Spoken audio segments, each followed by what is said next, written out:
Kia ora, Kia ora. And welcome along to this Rainbow Walk Tour. My name's Gareth. And I'm Roger. And welcome to this tour on a very special day here in Aotearoa. Today is Waitangi Day for 2022. Well, when we constructed this history tour, we were really struck by the resilient and adaptable individuals who we came across. And particularly the lives that they led. And not only were they resilient and adaptable, but it occurred to us that many of these people became activists, fighting beyond their own personal circumstances for the greater good of an inclusive society. Now, one of those people was Carmen Rupe, and we'll keep coming back to Carmen throughout the tour. She had a number of businesses in the area that we are going to be looking at. One was her Egyptian tea rooms, which was opposite Thistle Hall, which you can just see in the background behind us here. And Thistle Hall is that kind of grey building with a bit of red, a bit of a splash.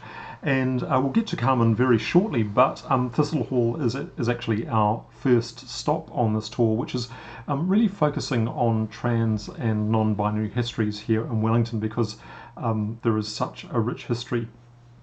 Thistle Hall here showed a film called Tangerine, which was about a transgender sex worker here on the 22nd of January 2016.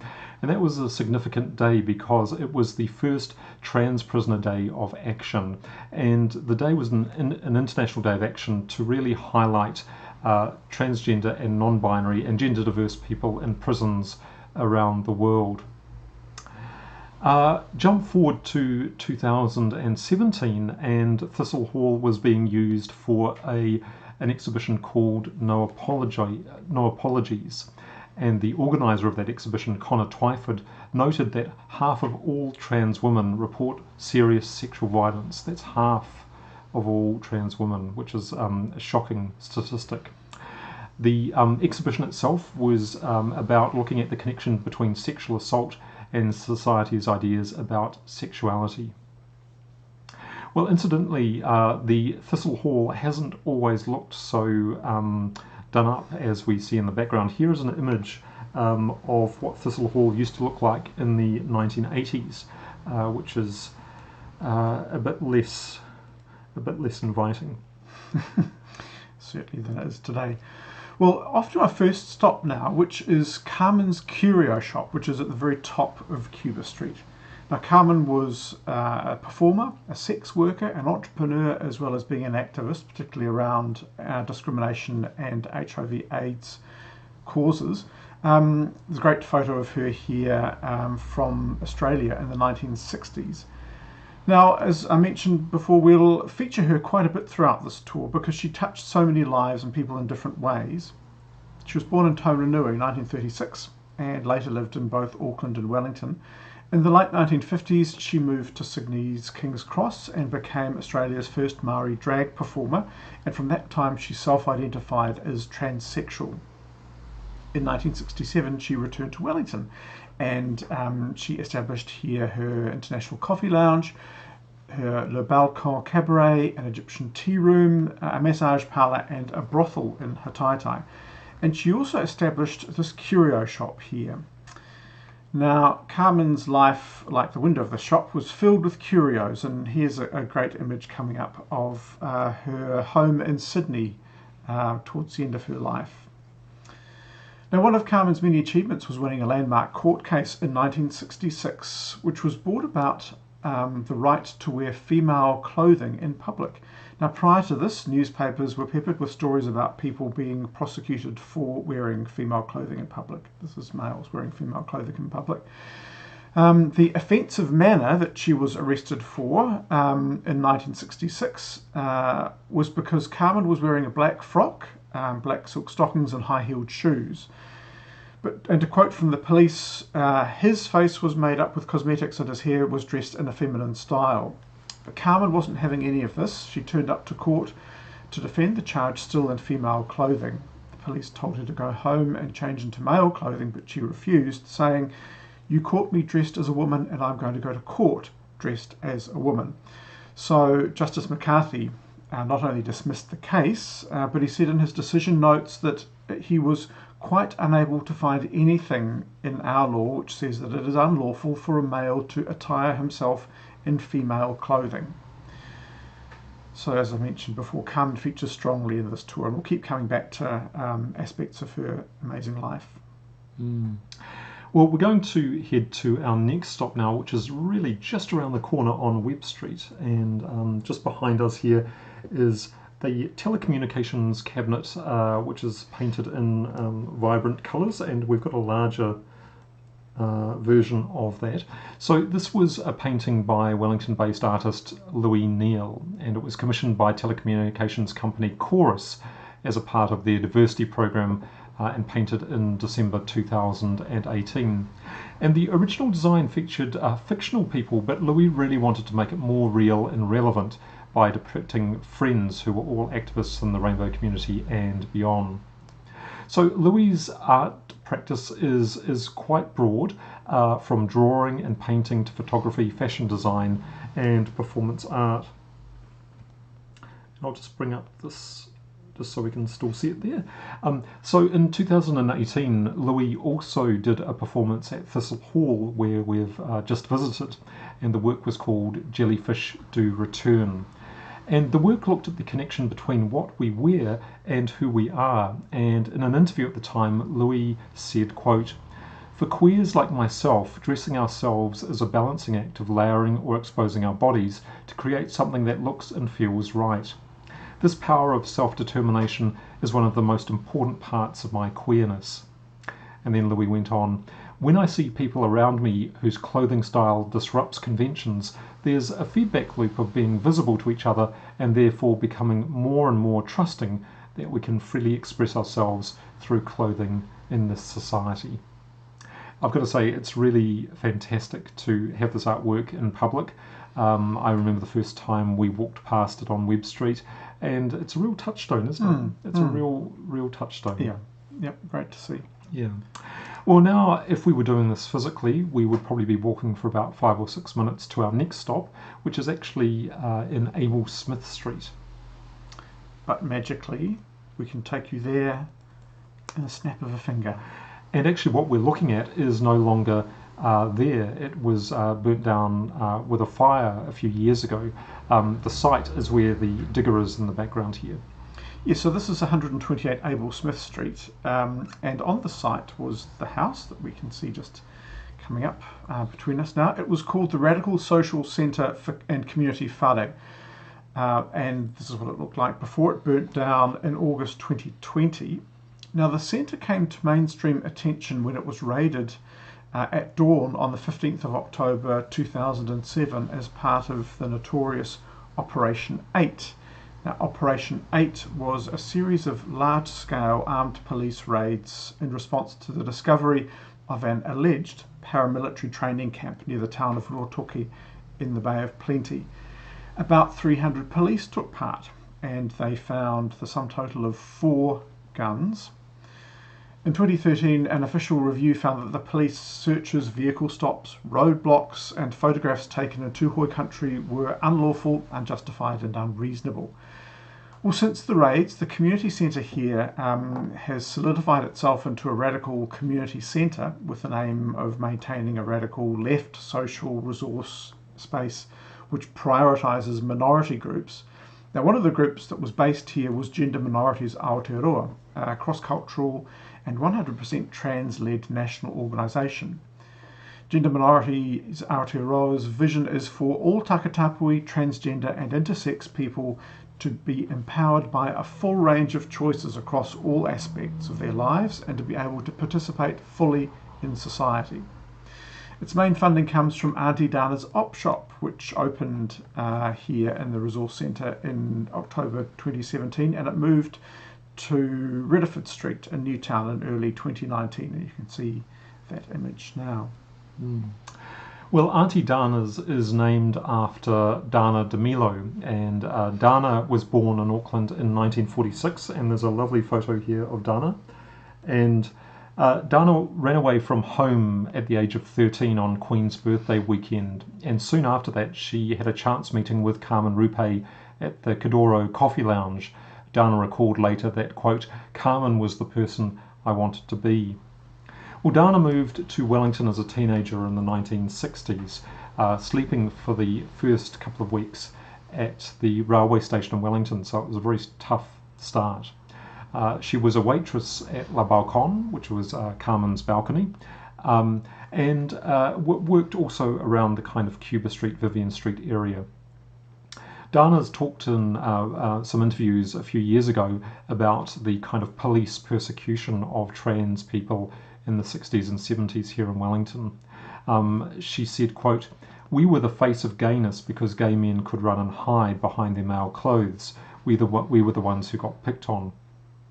And she also recounted how one policeman in particular used to pick her up and then really taunt her until she would, fight back or say something back, and then he would arrest her for that. Amanda Lahore has recounted a story about the brutal beating of Dana in police custody, and how she took Dana out, dressed her up to the nines back onto Cuba Street, and said to her, "Don't look down, no matter the pain, no matter the tears, don't look down." Well, shortly after her death in 2018, MP Jan Logie paid tribute to Dana in Parliament, and she said, quote, "Dana was one of our torch holders who created space for so many of us to walk into. While we've come a long way as a country from when homosexuality and trans people were criminalised, we are still a long way from fully realising our human rights. For many of us, our moments of peace and our moments of celebration have been hard fought for. So celebrations, in fact, are often acts of defiance as well as an expression of joy, and at times they are also all too often an act of mourning. My ability to stand here open and proud of my lesbian heritage, identity, comes from the bravery and political advocacy of my elders like Dana." Well, there's another lovely photo of Dana, and this was taken at Te Papa, and in 2013 Dana, Georgina Bayer, Amanda Lahore and many others presented taonga of Carmen Rupes to Te Papa. Carmen died in 2011, and this image here is of Dana with a headdress of Carmen's. I love it. It's kind of space age, isn't it, really, that headdress? It's lovely. Yep. And here is more of Carmen's taonga, and Georgina Bayer in the centre there, Amanda Lahore on the left, far left. Great images. Well, if we just pop around the corner to actually back onto Cuba Street to our next stop, which is the site of what used to be, well, the building used to be Club Exotic, later renamed Club Exotique, and it was on the first floor of this building here. Now, it was owned by Emmanuel Papadopoulos and had a huge neon striptease sign with a naked girl, which hung on the outside of it for decades, really. And that's actually where the Ombre sign is now, I think, isn't it? That's right. It was quite large. Yeah. So Carmen worked here from the 1960s, along with Georgina Bayer, who worked here from the mid-1970s. Also working here was the famous actor and drummer Bruno Lawrence, who worked here not as a stripper, I must add, but he worked there accompanying the strippers with drum rolls and fanfares. In a 2013 interview, Georgina Bayer remembered, "The only queens who got to work in clubs and do the full-on stripping had to be extraordinarily good-looking and unspringable. The exploitation was horrendous in lots of ways, but better to be inside a strip club on a cold, wet, windy Wellington night than stuck out on a corner trying to pick up a client." And she went on, "I'd finished doing a spot up at the Club Exotic, race downstairs in my bra and panties and perhaps with a fabulous cape on, and sort of fly across Vivian Street to get to the Purple Onion to fill in and do a spot there." We'll talk about the Purple Onion in just a minute, but just a little bit more about Georgina. So Georgina was born in Wellington in 1957 and lived around the Wellington region in various places, moved with some of her family to Auckland, and it was there while at Papatoetoe High School she realised that drama was a real love. In 1972 she won the College Cup for Drama, and shortly after this she actually left school and came back to Wellington, working in the kind of Cuba Street, Vivian Street, Marion Street areas. She's had multiple careers, and one of those careers was acting. It was been a lifelong passion. In 1987, she was nominated for a GOFTA, that was the National Film and Television Awards, for Best Actress in a Dramatic Role, and that was for Jules Dahl. And there's a photo here of a promotion for Jules Dahl. It was directed by the late Peter Wells, and the film was promoted at the time as, quote, "A day in the life of Mandy, a man, and Jewel, a transsexual. Jewel and Mandy are in love and trapped at the fringes of a mocking society. Mandy is Jules Dahl," Dahl as in darling. Well, the film was actually produced in 1985, but actually didn't make it to broadcast until 1986. And the reason for that was, according to Peter Wells, TVNZ executives thought it was, quote, "unacceptable for transgender people to be shown as anything other than figures of fun," and the executives thought that it breached the public decency standards. Remember, this is right at the time of things like homosexual law reform around 1985, 1986, and so there was a real heightened energy in society around about all kinds of rainbow issues. The film was actually finally broadcast in 1986 in a very late time slot of 10 o'clock. Well, a fighter for human rights and equality, a favourite quote of Georgina's, a favourite quote of mine of Georgina's is, "It's important to allow people who want to be positive contributors in our society, regardless of sex, race, creed and gender, to reach their human potential. We need all human potential to make our communities thrive, to make them more vital, the very centre of our reason for being and living. The most important thing at the end of the day is about people, people, people." Well, later in the tour, we will be talking more about Georgina's magnificent political career. But while we're here on the corner of Cuba and Vivian Streets, let's jump back 100 years, or maybe a little bit more, to talk about Eugene Fellini. Now, the People's Palace is still here. It's the building behind us, the multi-storey brick building behind us. It was built by the Salvation Army and provided liquor-free, cheap accommodation for working-class people, families and travellers. And before this building, the Salvation Army had on this site the Paulina Rescue Home. And if we'd stayed there in 1895, we may well have come into contact with a young Eugene who was a resident. Well, born in Italy in 1875, Eugene came to Wellington at the age of 2 with his family. He was the eldest of 22 children, 17 of whom survived into adulthood. Eugene was working at Murphy's Brickworks in Taranaki Street when he was taken to court for impersonating a man.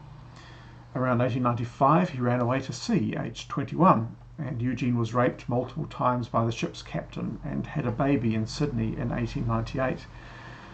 Now, staying in Sydney, he changed his name to Harry Crawford and married twice. He was charged and subsequently convicted of murdering one of those wives in 1920. Now, the evidence for the murder conviction was circumstantial, and by today's standards, it looks far from compelling. Eugene died, sadly, in 1938 after being released from prison and stepping off the pavement and accidentally into the path of an oncoming car. Well, for our next stop, we're going to just move around the corner into Vivian Street, and this is quite an interesting part of Wellington because it actually holds at least 3 rainbow-related locations. So we're going to be talking about the Purple Onion very shortly, and that was to the left of the screen. But the first 2 things we're going to be talking about are Carmen's new International Coffee Lounge. Carmen's original coffee lounge was a bit further down Vivian Street, but the new one was where the subway is behind us here in this photo. And then the Evergreen Cafe, which was run by Chrissy Witoku. And there's a photo here of Chrissy, and that was in the same location. So Chrissy was born in 1944 in Hastings, and she came to Wellington in the late 1950s, where she worked a lot in hospitality. Places like the Powder Puff, which I think was original. Its real name was Powder Puff, but everyone knew it as the Powder Puff. Carmen was a great friend of Chrissy's, and so when Carmen got into financial difficulties in the 1970s, Chrissy helped fundraise to get Carmen out of New Zealand. Well, not out of New Zealand, but Carmen was able to. Carmen was able to travel and live in Sydney, and as part of that deal, Chrissy took over what was the new International Coffee Lounge and turned it into the Evergreen Cafe. So the Evergreen boasted, quote, the best toasted sandwiches in town. But not only that, Chrissy's real priority was to make a safe and inclusive space for rainbow communities, particularly trans communities. It was really a home away from home, and really highlighted the warmth and aroha that Chrissy had towards a whole diverse range of people. In 1989, she opened the Nutcracker, which is actually now where Valhalla is, which is just off the screen to our left. And then on her 50th birthday, Chrissy was appointed or proclaimed the Queen of Wellington in a very lavish celebration in the mid-1990s. Well, Chrissy died in 2002, and the Evergreen location actually burnt in 2005. But before it was destroyed by fire, there were some amazing wall collages that Chrissy had done over the decades.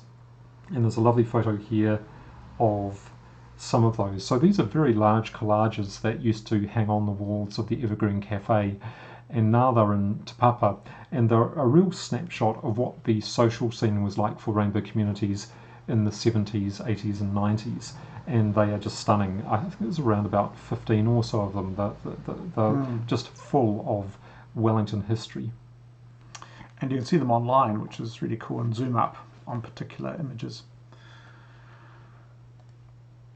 Well, also near the site was the Purple Onion, Wellington's first drag club. Now, the Purple Onion was opened in the early 1960s by Pasi Tunupopo, who had just returned from performing at the male review clubs of Sydney. Pasi was the first Samoan to dance at Les Girls and the first Purple Onion in Sydney. Now here's an image from the Salient student magazine in 1965, and this is an advertisement for the current review at the Purple Onion. Now this is where Carmen made her mark on Wellington's adult entertainment scene as a performer, and Carmen remembers, "I haunted the footpaths and the alleyways close by. That was a good place for trade. I took most of my clients to the unlit side alleys of the area for what I called short-time knee tremblers." Well, at our next stop, we'll talk a little bit more about prostitution law reform. And our next stop is actually not that far away, because we're in Marion Street, which is just around the corner. And what we're looking at is a mural that was painted on the side of a building in Marion Street in 1990 by Michael Bentzman and Michael Ting. And it was really to honour the history of sex work around this area. So we're talking Marion Street, Ghuznee, Cuba and Vivian. And so sex workers would walk around that block, basically. So sex work has been documented in New Zealand really right since the European settlers came to New Zealand, but very much focused on the sex workers and what they were doing rather than the clients. In June 2003, New Zealand became the first country in the world to decriminalise sex work, which is really extraordinary to become the first in the world. Prior to this, sex work hadn't been explicitly illegal, but things around it had been. So, for instance, in 1908, from 1908 onwards, anyone that kept a common bawdy house for prostitution could be liable for up to 2 years imprisonment with hard labour. And under the Crimes Act 1961, living on the earnings of prostitution also was an offence and could attract a penalty of up to 5 years imprisonment. Interestingly, males couldn't be charged with prostitution. And in an interview, Georgina Beyer has talked about the only time she has been arrested was she couldn't actually be charged with prostitution because legally at the time she was had male on her birth certificate. So she was actually charged with being a rogue and a vagabond, and charged with frequenting with felonious intent. Which sounds great. But also at the same time, in the same interview, Georgina talked about the persecution that the police and the justice system would have towards sex workers. Georgina was saying that if you got arrested on a Friday night, quote, you'd be put in with other men, and so you ran the risk of any kind of abuse and violence and sexual violence that might occur over the weekend. You'd look like crap when you turned up in front of the judge on Monday morning quite often, but it was just par for the course. It just was the way it was. Well, during the 1970s and 80s, activism amongst sex workers increased, and in 1987 the New Zealand Prostitutes Collective was formed by a diverse group of sex industry workers, and the collective aimed to provide support and education for sex workers. In 1988, the collective was contracted by the Ministry of Health to provide a range of services for to sex workers, focusing on HIV/AIDS prevention. And right from the start, the collective was a driving force for law reform, and that call was taken up by the Labour MP Tim Barnett, who introduced the Prostitution Reform Bill into Parliament in 2000. Now, the purpose of law reform was to enable sex workers to access the same protections afforded to workers in other industries.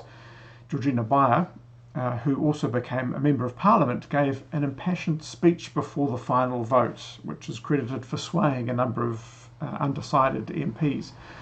She said that she was voting for the bill for all the prostitutes she had known who had died before the age of 20. She said, "This bill provides people like me at that time with some form of redress for the brutalisation that may happen in a situation when you are with a client and you have a knife pulled on you. It would have been nice to have known that instead of having to deal out justice myself to that person, that I may have been able to approach the police in this case and say, I was raped." Well, it took almost 3 years to go through the parliamentary process, and at its third and final reading, it passed by one vote, 60 to 55. Well, just a little more on Georgina Beyer, and I'll just bring up this photo. So this is Georgina here. In 1992, she turned her attention to radio and was actually a radio host with Paul Henry on his station called Today FM, broadcasting out of Carterton. And then later in 1992, she ran for Carterton District Council. Unfortunately, she didn't get in, but a year later won a by-election with a clear majority. And then in 1995, she became Mayor of Carterton District. And this was really significant because Georgina became the first openly transgender mayor of anywhere in the world. And that was really fantastic. In 1998, she was re-elected mayor with a 90% majority. And then in 1999, she moved into national politics and became the first openly transgender member of parliament anywhere in the world. Among other things, Georgina fought for prostitution reform, civil unions, and gender identity legislation. Right. We are going to move, aren't we? We're going to move, that's right, to our next stop, which is right in the middle of Wellington's Rainbow Precinct. And behind us we have the very newly painted Rainbow Crossing. Yeah. And we're basically standing in the heart of the Rainbow Precinct here in Wellington. And this is established by Mayor Justin Lester. And this Rainbow Crossing is the second Rainbow Crossing in New Zealand. Where was the first one, Rog? Queenstown? Queenstown it is, yes. And then there's also one that's just been newly painted in Gisborne. And also there's one in Auckland, I think.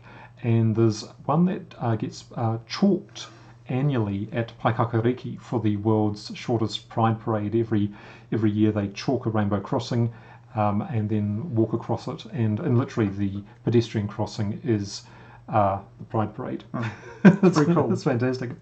But this one here in Wellington was actually opposed by the police and also the Transport Authority. And the Transport Authority thought, quote, there was a high risk of confusion and a dazzling and distracting effect. And if we just move away... Bedazzled.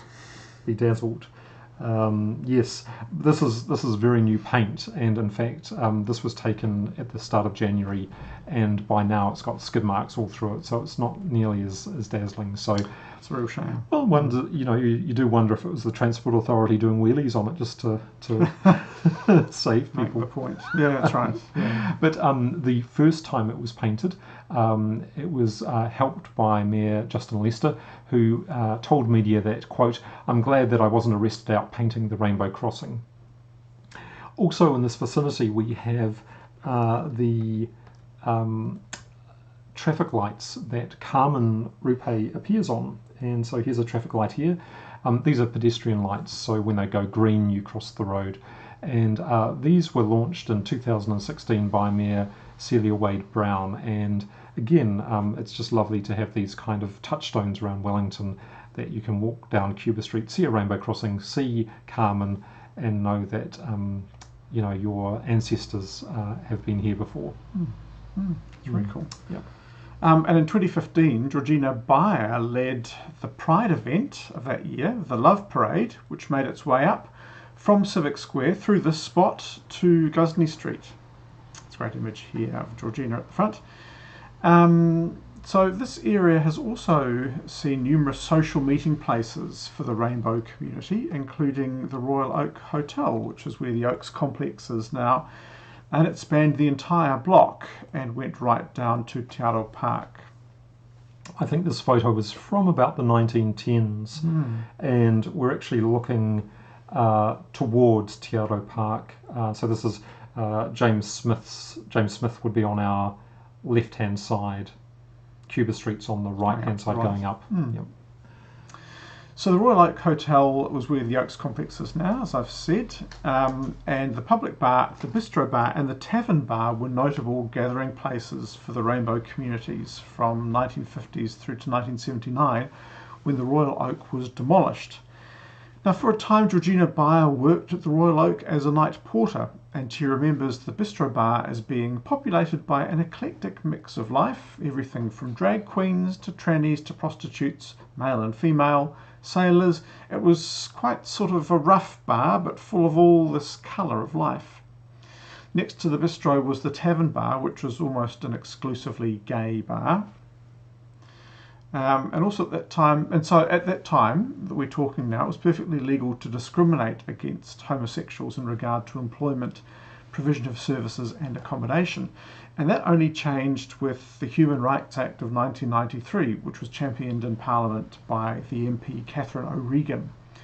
Now, for the first time, a law prevented discrimination on the grounds of, amongst other things, someone's sexuality or HIV status. But there was no explicit mention in the law about gender identity. And almost 20 years later, Catherine O'Regan apologised for not including transgender people in the legislation.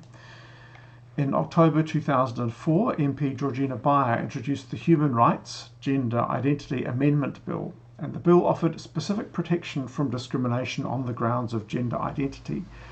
Unfortunately, it was introduced into Parliament during the very heated debate over civil unions. Now, the bill was shelved until after the general election of 2005, and then withdrawn altogether by Georgina in 2006, following an opinion from Crown Law which said that transgender people were already protected under the existing human rights legislation of New Zealand.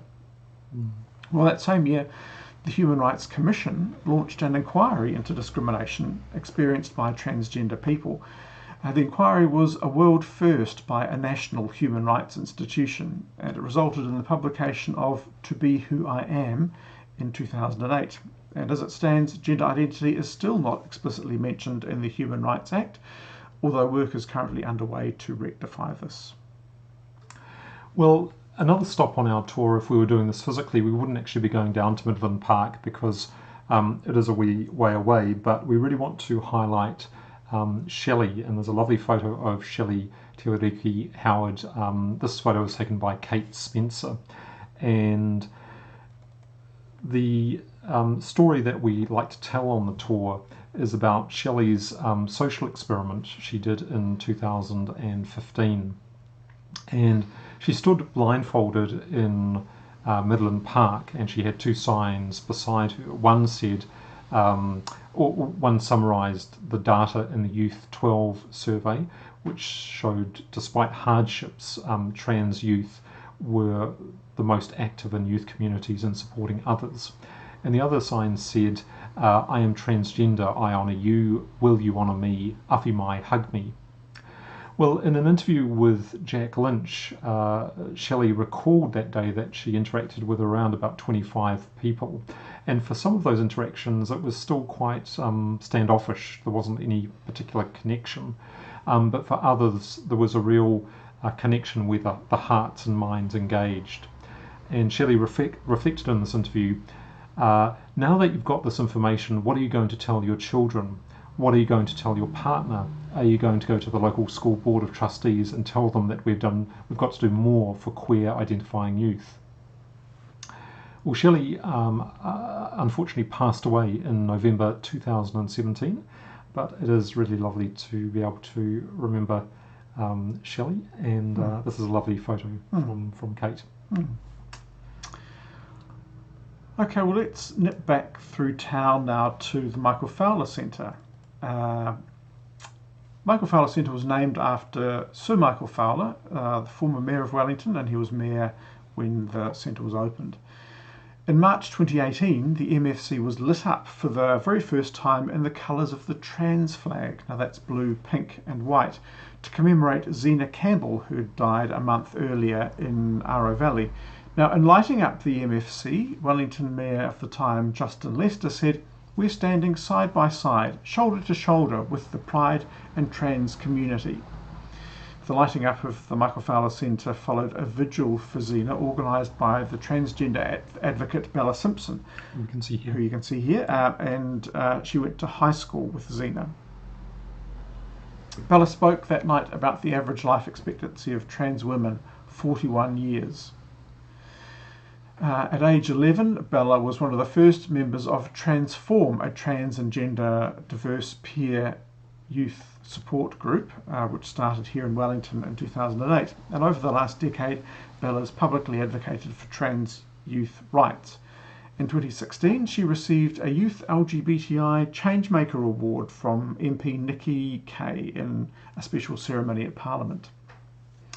And in 2018, Bella was present on the steps of Parliament when, for the first time anywhere in the world, the bisexual, intersex, trans and rainbow flags flew in front of Parliament to mark the International Day Against Homophobia, Transphobia, Biphobia and Intersex phobia. In November 2018, Bella got the opportunity to talk to the Duchess of Sussex, Meghan Markle, about transgender rights. And in July 2021, the Wellington City Council again lit up the Michael Fowler Centre in the colours of the trans flag, this time in support of trans rights. That night, around 100 people met for a Speak Up for Women event at the Michael Fowler Centre, while outside, about 1,000 people rallied in support of transgender rights. It's amazing to see those full flags and flying at the front of Parliament, isn't it? It's really fantastic. Nice. We've got two more slops. We've got two more slops before we stop. So two more stops, and the second to last stop is on the corner here of what was the Wellington City Library, which is now closed because of earthquake issues. And what was here before the library was actually Carmen's balcony, La Balcon, and it was on the second floor, or first floor I guess, of this Stellan building, and underneath it was the Hurry Up shoe repairs. So it could accommodate around 400 guests, and according to Dana DeMilo, it was never advertised as a transgender review, but was known to many as such. And Georgina Bayer recalls, "You walked up a relatively long flight of stairs from street level and then walked into a wide open room with a catwalk, tea-style stage, tables and chairs for seating. It was a bit of Las Vegas style, sort of feathers and bras and G-strings. So the performers were always very beautiful, exotic and beautifully costumed, and Georgina remembers, quote, "It was sort of titillating. It was nothing like a strip club, and they didn't really strip. They might get topless, but it had class. It was burlesque." Well, to give you an idea of what you could expect if you went there, this is a playbill from 1970s, and on this night you could see the Paris by Night review, which included the Jungle Slave Girl, Schoolgirl Expelled, Spider Woman, and Go-Go Fantasia. So a real kind of eclectic Mixed bag. eclectic lineup. Yep. Well, in May 1975, Carmen was actually causing a huge amount of national controversy. In a television interview, she claimed that she knew both of bisexual and gay members of Parliament. Remember, this is well before homosexual law reform, so it was still illegal for homosexual activity. And Parliament was in uproar that somebody would say that there were gay members of Parliament. Anyway, she was brought before the very what's the word I'm looking for? Very Powerful. That's the it's a big word. The very powerful Privileges Committee in Parliament, and she actually apologised and said, "Yes, actually, I'm sorry for saying what I said." And the Privileges Committee said that she had actually lessened the esteem of Parliament. Carmen's next political foray was in 1977 when she went for the Mayor of Wellington, and she was actually backed by Bob Jones, the investor, and her slogan was "Get in behind," which was quite fun. Yep. But as part of her campaign, she wanted to legalise brothels and also gay marriage. So Carmen was well ahead of her time in terms of kind of social reform. Well, our last stop on this tour is the boat shed on the waterfront.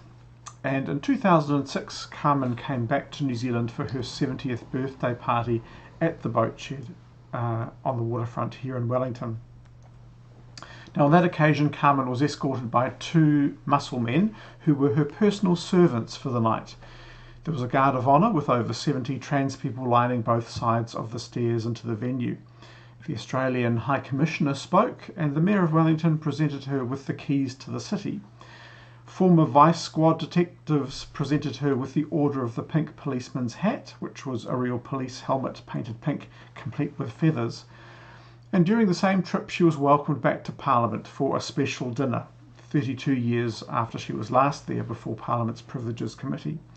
Now, Georgina Bai said in an interview that was one of her proudest moments as an MP when she and fellow gay MPs Tim Barnett and Chris Carter welcomed Carmen back to Parliament to meet the Prime Minister and the Leader of the Opposition. And Carmen never lost her fire, her ahi. Here she is just 2 months before her death in 2011, performing at her 75th birthday in Sydney. That's a lovely photo, isn't it? It's great. Yeah, great photo. Yeah. Well, thank you so much for coming on this virtual walk tour of Wellington and really focusing on our rich, really rich trans and non-binary history here in Wellington, New Zealand. Really hope you've enjoyed it. We've got another virtual walk tour coming up at the start of March, and we'll put details on Facebook and on our walk tours page. Please feel free to send us any comments, any emails. Love to hear from you. But for this very special Waitangi Day, have a lovely afternoon, and we'll see you in a couple of weeks. Ka kite. Ka kite.